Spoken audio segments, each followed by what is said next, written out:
दोस्तों इस एपिसोड में हम लोग पढ़ेंगे अष्टविध शस्त्रक्रम जन्य रोग। इससे पहले एपिसोड में छेदन जन्य रोगों का मैंने आपको बता दिया था कि कौन कौन से रोग हैं जिसमें छेदन कर्म करना चाहिए।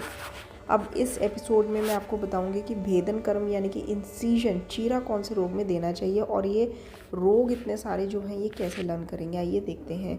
सबसे पहले आपको भेदन जन्य रोगों में आपको इस तरह से याद रखना है।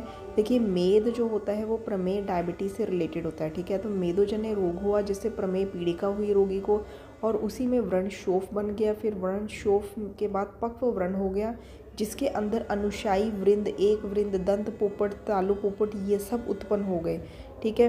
एंड लास्ट में इसमें मैंने मेंशन नहीं किया, लास्ट में उसको ये सब उत्पन्न होने के बाद वृद्धि रोग हो चुका था, ठीक है। एंड देन उसको एलर्जी को आप याद रखने के लिए एलर्जी याद रख सकते हैं कि उसको एलर्जी हुई जिससे अवमंथन उसने किया और अवमंथन करने के बाद गले में यानी कि गिलायु में पुष्पकारिका, कुंभिका, तुंडिकेरी उत्पन्न हो गई एंड लास्ट में उसको मुखपाक हो गया ये सब उत्पन्न होने के कारण। एंड ऐसे रोगी को वातज अश्मरी स्तन रोग भी कॉम्प्लिकेशन फॉर्म में उत्पन्न हो गया। ये आपने कहानी सी बना के याद रखना है ताकि आपको अच्छे से याद हो जाए। मैं रिपीट कर देती हूँ। सबसे पहले शुरुआत कैसे हुई, मेदोजन्य रोग हुआ, मेदोजन्य से प्रमेय पीड़िका हो गई, प्रमेय पीड़िका से व्रण में वहाँ व्रण उत्पन्न हो गए, शोफ हुआ एंड देन पक्व व्रण में वो कन्वर्ट हो गया एंड देन उसी के अंदर अनुशायी वृंद, एक वृंद, दो तरह के पुपुट यानी कि दंत पुपुट, तालु पुपुट उत्पन्न हो गए और इतना सब कुछ होने के बाद वृद्धि रोग हो गया उसे, ठीक है। एंड देन उसको फिर एलर्जी भी हो गई, मतलब कि एलर्जी हो गई एंड देन उसने अवमंथन किया जिससे गिलायु में उसके पुष्पकारिका एंड कुंभिका, तुंडिकेरी ये सब उत्पन्न हो गए। तुंडिकेरी बहुत कॉमन क्वेश्चन है कि भेद्य रोग होता है, ठीक है। तुंडिकेरी उत्पन्न हो गए एंड देन उसको मुखपाक हो गया और ऐसे रोगी को वातज अश्मरियन स्तन रोग भी हो गया। एंड चरक जी ने भेदन को पाटन नाम दिया है। उन्होंने कहा है कि पाटन जो होता है वो नाड़ी व्रण में और पक्व व्रण में किया जाता है, ठीक है। दो तो व्रण हो गए, नाड़ी व्रण एनपी करके याद कर लीजिए, नाड़ी व्रण, पक्व व्रण एंड दो उदर हो गए, शतोदर एंड गुदोदर और उसके बाद अंतर शल्य शोफ। इन सब में पाटन यानी कि चीरा लगाया जाता है। नाड़ी व्रण, पक्व व्रण, शतोदर, गुदोदर, अंतरशल्य एंड शोफ। अब लेखन कर्म जिसे हम स्क्रैपिंग बोलते हैं वो किस में होता है, इसमें आपने याद करना है एसटीडी मी, ठीक है। एसटीडी मतलब स्किन प्रॉब्लम्स में कुष्ठ है, कुष्ठ मंडल क्लास। टी मतलब टंग यानी कि जीवा, उपजीवा, अधिजीवा। डी से दंत वैदर्भ, मी से मेदोजन्य रोग एंड ई से जो आइस के रिलेटेड वर्तमगत रोहिणी, ठीक है। तो आपने एसटीडी मी याद करना है। एस फॉर स्किन जिसमें कुष्ठ मंडल एंड किलास, टी से टंग, उपजीवा, अधिजीवा, डी से दंत वैदर्भ एंड मी, एम से मेदोजन्य रोग, ई आई से मतलब वर्तमगत रोहिणी। तो एसटीडी मी हो गया लेखन। और उसके बाद है वेदन। वेदन मतलब क्या होता है, पंक्चर करना।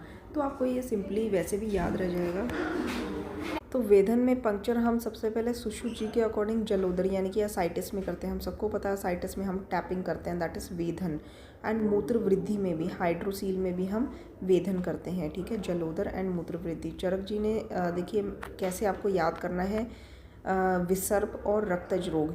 विसर्प और जो रक्त दोष होता है ये आपस में रिलेटेड होते हैं, ठीक है। तो विसर्प और रक्तज रोग एंड दो प्रकार के गुल्म है, पक्व गुल्म एंड रक्तज गुल्म। इसके अलावा पीड़िका में, ठीक है, जो भी पीड़िकाएँ होती हैं, ब्लिस्टर्स होते हैं, उसमें वेदन पंक्चर करते हैं। शोथ में बहुत ज़्यादा स्वेलिंग है उसमें भी हम वेदन करते हैं, ठीक है। तो जलोदर, मूत्र वृद्धि। चरक जी ने विसर्प, रक्तज रोग, दो प्रकार के गुल्म, पक्व गुल्म, रक्तज गुल्म, पीड़िका एंड शोथ। नेक्स्ट है आपका कि एशियन कर्म किस में करते हैं, मतलब प्रॉबिंग किस में करते हैं। प्रॉबिंग हमेशा हम उसमें करते हैं जब हमें जैसे कि भगंदर, फिस्टुला, मतलब कोई ऐसा साइनस बना है जिसके मार्ग को हमें पता नहीं है कि वो कहाँ तक अंदर तक जा रहा है, ठीक है। तो उन्मार्गगामी व्रण, ऐसा व्रण जो अंदर ही अंदर कितना फैला हुआ है उसको पता लगाने के लिए हम प्रॉबिंग करते हैं, ठीक है। प्रॉबिंग मतलब कि एक ट्यूब होती है, उसके आगे एक कैमरा टाइप लगा होता है जिससे अंदर की फ़ोटो दिखती है, ठीक है। एंड शल्य युक्त नाड़ी, ठीक है। नाड़ी भी वही साइनस हो गया कि कोई कहीं पे कोई शल्य जो है चला गया अंदर और उसने अंदर अंदर व्रण बना के पूरी नाड़ी क्रिएट कर लिया, साइनस क्रिएट कर लिया। तो उन्मार्गगामी व्रण एंड शल्य युक्त नाड़ी जो है इसमें प्रॉबिंग करते हैं। आहारण, एक्सट्रैक्शन किस में करते हैं, इसमें आप याद रखेंगे कि असम, ठीक है। असम में ए है अश्मरी, एस से शल्य, फिर एस से शर्करा, 3 टाइप्स ऑफ शर्करा होती है, दंत शर्करा, ठीक है, एंड बाकी 2 और हैं, पाद शर्करा एंड मूत्र शर्करा, ठीक है। तो आपने अश्मरी, एस से शल्य, एस से शर्करा, एम से मूड गर्भ एंड एम से मल, ठीक है। आसाम याद रखना है फॉर एक्सट्रैक्शन। इन सबको ऑब्वियसली बॉडी से हम बाहर ही निकालेंगे, ठीक है। ए से अश्मरी स्टोन है, उसको भी एक्सट्रैक्ट करके बाहर निकालेंगे, शल्य को भी, शर्करा को भी, मूड गर्भ को भी और मल को भी, ठीक है। सीवन कर्म किस में करते हैं, सूचरिंग किस में करते हैं? देखिए सुश्रुत ने सीधा सा कहा है कि जो सद्यो व्रण होता है उसमें सीवन करते हैं, या फिर चल संधित आश्रित व्रण, ऐसी संधि में व्रण हुआ, मतलब ऐसे जॉइंट में व्रण हुआ जो मूवेबल जॉइंट है, चल संधि है, उसमें व्रण, गंभीर व्रण, इन सब में सीवन करते हैं।